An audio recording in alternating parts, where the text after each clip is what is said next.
আসসালামু আলাইকুম রহমতুল্লাহি ওবরাকাতুহু। প্রিয় দর্শক, আশা করি সবাই ভালো আছেন।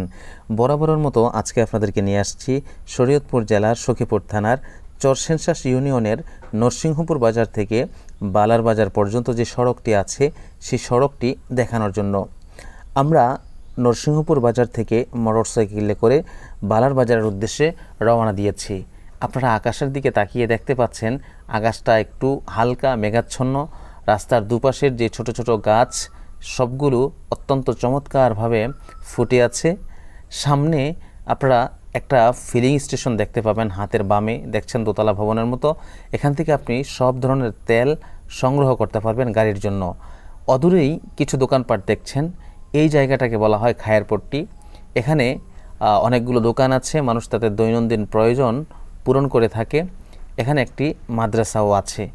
তো এই খায়ের পট্টি, এই জায়গাটাকে আমরা ওভারটেক করে সামনে প্রবেশ করলেই আপনারা দেখতে পাচ্ছেন যে সড়কটা খুবই চমৎকারভাবে সামনের দিকে চলে গিয়েছে। গত 1 থেকে 1.5 বছর পূর্বেও কিন্তু এই সড়কটি ছিল মানুষের জন্য অনেক যন্ত্রণার একটি জায়গা। দীর্ঘ 3 থেকে 4 বছর যেই সড়কটি পড়েছিল, এমনিতেই কোনো কাজ হচ্ছিল না।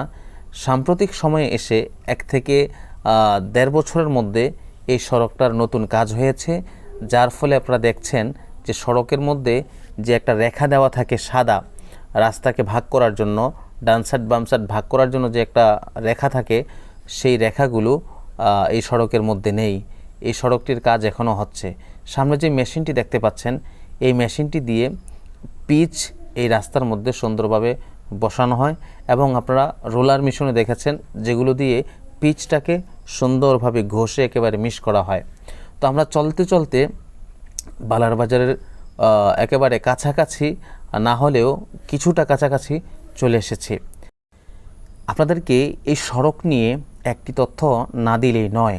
যদি আপনাদেরকে সেই কথাটি না বলি, হয়তো আপনারা অনেকেই আমার এই কথাটি না জানলে বিপদে পড়তে পারেন।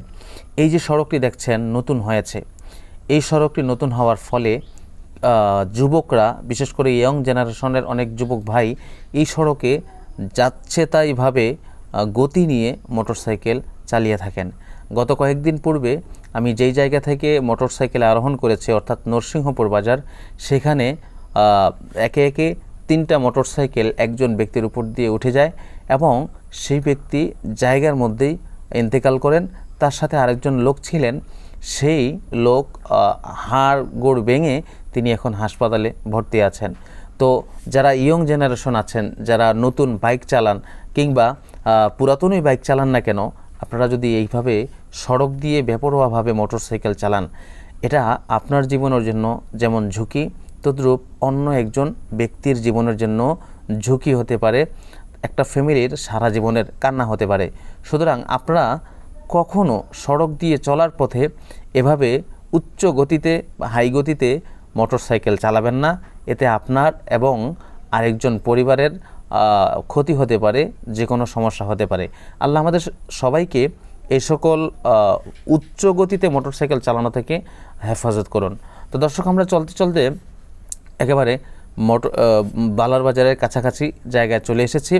এই যে রাস্তার পাশে ওই যে একটা চৌচালা ঘর দেখছেন, এখানে বিভিন্ন ধরনের ভাঙ্গারি জিনিস ক্রয় বিক্রয় করা হয়। আর আমরা তো এখন পিচ ডালা সড়ক দিয়ে চলছি। একটু সামনে গেলেই দেখবেন এখানে পাকা করা রাস্তা।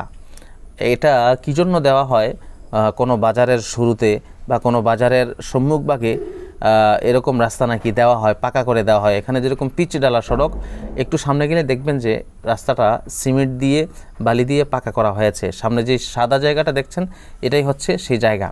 তো এটা আমি শুনেছি বিভিন্ন বাজারের সামনে নাকি এরকম দেওয়া হয়। তো এইভাবে পিচ ডালা সড়কের মাঝখানে এইরকম পাকা করা সড়ক দেওয়ার কারণটা কি বা টেকনিকটা কি, যদি আপনাদের জানা থাকে তাহলে অবশ্যই আপনারা কমেন্টে জানিয়ে যাবেন। তো ওই যে সামনে দেখতে পাচ্ছেন যে কিছু হালকা দোকানপাট দেখা যাচ্ছে, এটাই হচ্ছে মূলত চরসেনশাস ইউনিয়নের ঐতিহ্যবাহী একটি বাজার বা সখীপুর থানার ঐতিহ্যবাহী একটি বাজার বলতে পারেন।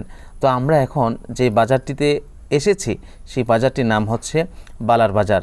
এখানে বালা গোষ্ঠীর সন্তান যারা আছে তারা বসবাস করে থাকে। তো মরহুম ইউসুফ বালা একজন ব্যক্তি ছিলেন, তার নামেই মূলত এই বাজারটিকে নামকরণ করা হয়েছে। তো রাস্তার দুপাশে দেখছেন অনেক দোকানপাট দেখা যাচ্ছে। এখানে মানুষ তাদের বিভিন্ন ধরনের প্রয়োজন পূরণ করে থাকে।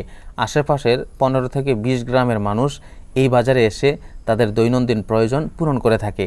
এই বাজারে সপ্তাহে 2 দিন হাট জমে থাকে, এক হচ্ছে বৃহস্পতিবার, আরেক হচ্ছে সোমবার। তো আপনি কি কখনো ওই বাজারে বাজার করতে এসেছেন? যদি এসে থাকেন তাহলে কমেন্টে জানিয়ে যাবেন। তো আমরা চলতে চলতে একেবারে শেষ প্রান্তে চলে এসেছি। আপনাদের কাছে আজকের এই ভিডিওটি কেমন লেগেছে বা বালার বাজারের এই দৃশ্যটা কেমন লেগেছে কমেন্টে জানিয়ে ভিডিওটা শেয়ার করে দেবেন। আসসালামু আলাইকুম ওয়া রাহমাতুল্লাহ।